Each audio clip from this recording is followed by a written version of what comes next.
আচ্ছা, এটা হচ্ছে ওই ইনক্লাইন্ড সারফেসে হচ্ছে দুইটা স্ট্রেস বের করা জিনিস।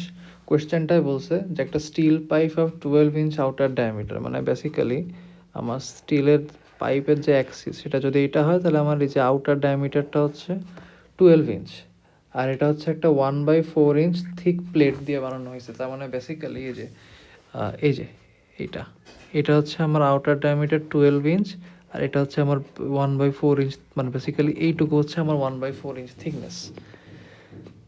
তো আমি যদি এটা একটা টপ ভিউ আঁকি, এভাবে যদি আমি একটা টপ ভিউ দেখি, সেক্ষেত্রে আমি পাবো হচ্ছে দুইটা কনসেন্ট্রিক সার্কেল।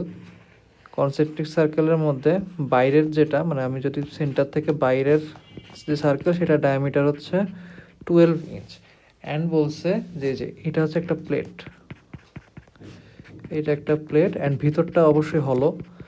আর এই প্লেটের যে থিকনেস এটা হচ্ছে 1/4 ইঞ্চ। তার মানে বেসিক্যালি এইখানে যে থিকনেস এটা হবে আমার 1/4 ইঞ্চ। তাহলে ভিতরে যে সার্কেলটা আছে, ভিতরের সার্কেলের যে ডায়ামিটার ওটা হবে হচ্ছে 12 - 2 × 1/4, তার মানে 11.5 ইঞ্চ হবে হচ্ছে আমার ভিতরের ডায়ামিটার।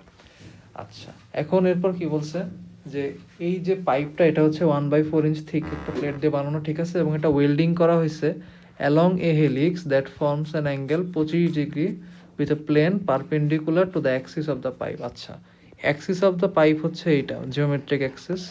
এই অ্যাক্সিসের সাথে প্যারালাল একটা প্লেন হচ্ছে এইটা, অ্যান্ড এই প্লেনের সাথে 25 ডিগ্রি কোণে একটা হেলিক্স আছে। এই হেলিক্সের উপর হচ্ছে আমার ওয়েল্ডিংটা করা হয়েছে।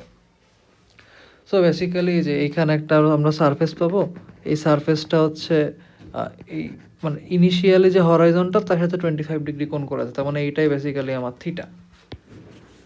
এরপর আমরা হচ্ছে যে নর্মাল স্ট্রেস আর যে শিয়ার স্ট্রেসের সূত্র আছে, P cos square theta divided by আর P sine 2 theta divided by 2a, ওইগুলো ইউজ করা লাগবে। এখন তার জন্য আমাদের যেটা ভ্যালু দেওয়া আছে, ভ্যালু হচ্ছে maximum allowable normal and shearing stress. এটা একটা দেওয়া আছে হচ্ছে 12 কেএসআই, আর শিয়ার দেওয়া আছে হচ্ছে 7.2 কেএসআই। বের করতে হবে যে পি এর ভ্যালু বের করতে হবে, যেটা আর কি ম্যাক্সিমাম যেটা অ্যাপ্লাই করা যাবে।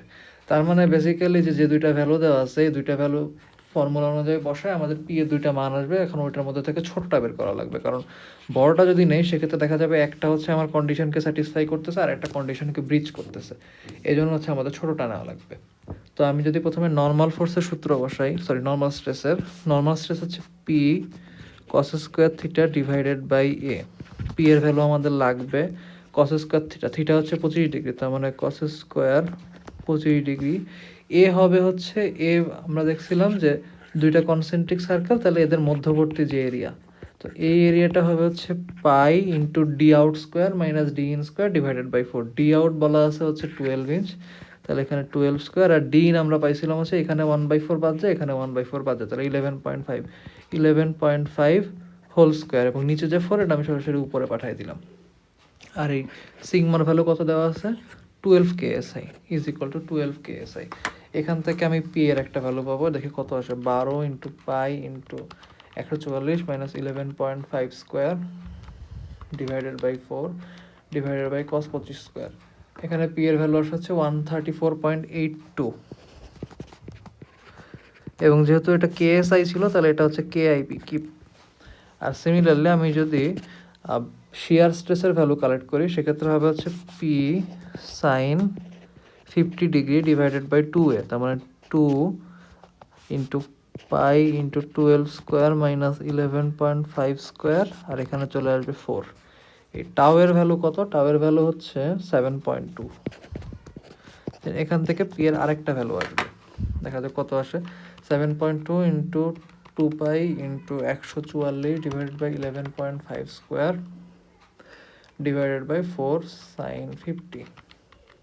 সো পি এর ভ্যালু হচ্ছে 173.5 কেআইপি।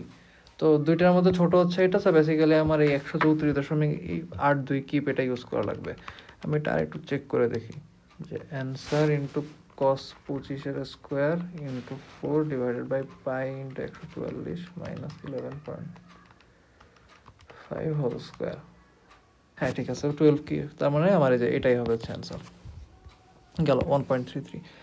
এরপর হচ্ছে 1.34। 1.34-এ বলছে steel pipe of 12 inch outer diameter, ঠিক আছে, এটা বেসিক্যালি সেম 25 ডিগ্রি পল আছে, ঠিক আছে। এখন বলছে 66 কিপের অ্যাক্সিয়াল ফোর্স আছে, determine the normal and shearing stress. আচ্ছা, এটা ছিল হচ্ছে 1.33, আর এখন করবো হচ্ছে 1.34। 1.34 বলছে যে পি এর ভ্যালু 66 কেআইপি, আমার হচ্ছে বেসিক্যালি নর্মাল আর শেয়ারিং স্ট্রেস বের করা লাগবে। তো নর্মাল স্ট্রেস সিগমা হবে হচ্ছে P cos square theta divided by A. P এর ভ্যালু দেওয়া আছে হচ্ছে 66 কিপ, থিটা 25, তাহলে এখানে আসবে কস 25 স্কোয়ার, আর এ হচ্ছে pi into 12 square minus 11.5 square, আর এখানে আসবে হচ্ছে 4। এখান থেকে সরাসরি আমার নর্মাল স্ট্রেস বের হয়ে যাবে। আর শিয়ার স্ট্রেস যেটা আসবে সেটা হচ্ছে P sine 2 theta divided by A. তাহলে পি হচ্ছে 66 সাইন 2 থিটা, তার মানে 50 degree, divided by 2 into pi into 12 square minus 11.5 square into 4। এটা হবে হচ্ছে আমার শিয়ার স্ট্রেস। পরেরটা দেখা যাক। পরেরটায় বলছে যে 1060, আচ্ছা, একটা kilonewton load P is applied to granite block শোন। আচ্ছা, এটা একটা গ্রানাইট ব্লক, এখানে হচ্ছে পি লোড অ্যাপ্লাই করছে, ঠিক আছে। Determine the resulting maximum value of the normal stress, the shearing stress. Specify the orientation of that plane on each of these maximum value occurs.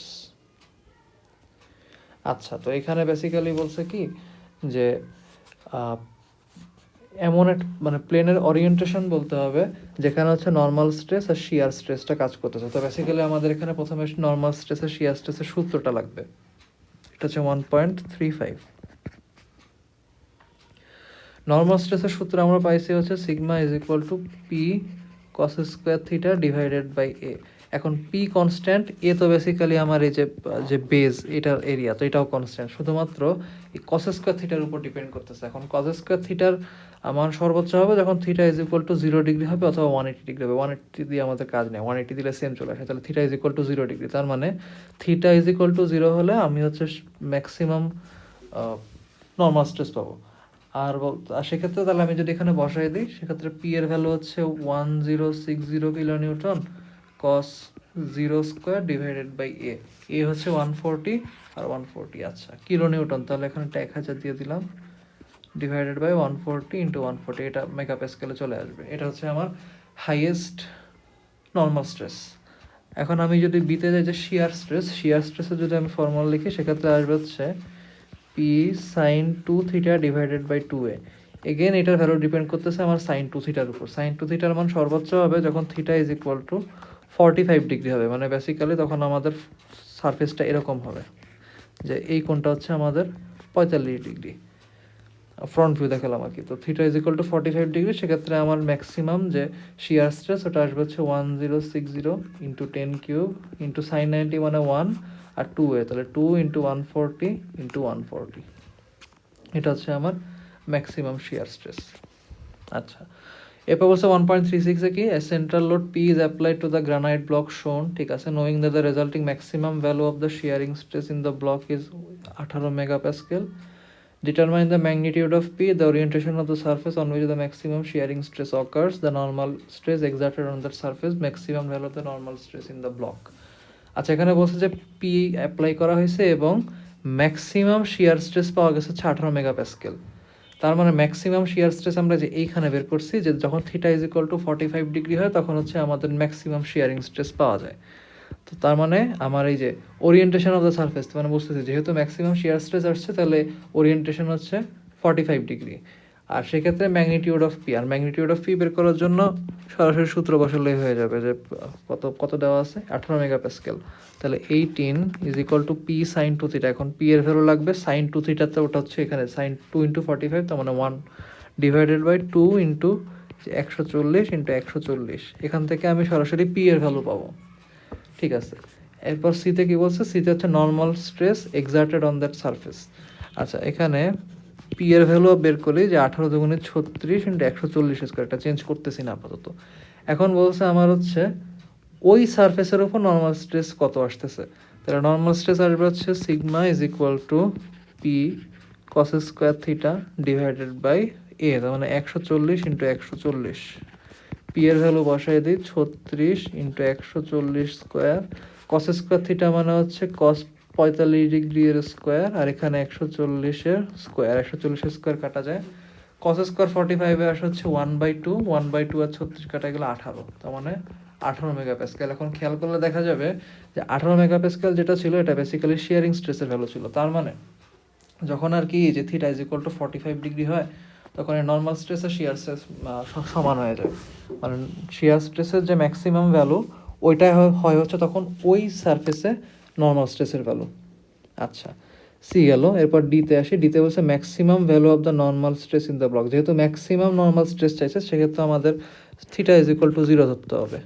Theta is equal two যদি 0 ধরি, সেক্ষেত্রে আমার normal stress চলে আসবে হচ্ছে যে P এর value কত আসছিল 36 ইন্টু 140, তাহলে 36 into 140 square into cos square 0, তার মানে ওই 1 লেখা যায়, ডিভাইডেড বাই 140 ইন্টু 140। 140 140 স্কোয়ার কাটা আলটিমেটলি থাকে হচ্ছে 36। তার মানে এখান থেকে আমরা আরেকটা জিনিস দেখতেছি, সেটা হলো যে ম্যাক্সিমাম যে নর্মাল স্ট্রেস এটা হয় হচ্ছে এই 36 তো 18 দুগুণে 36, তার মানে 2 ইন্টু শিয়ার ম্যাক্স, মানে শিয়ার স্ট্রেসের যে ম্যাক্সিমাম ভ্যালু তার দ্বিগুণ হয় হচ্ছে আমার নর্মাল স্ট্রেসের ম্যাক্সিমাম ভ্যালু।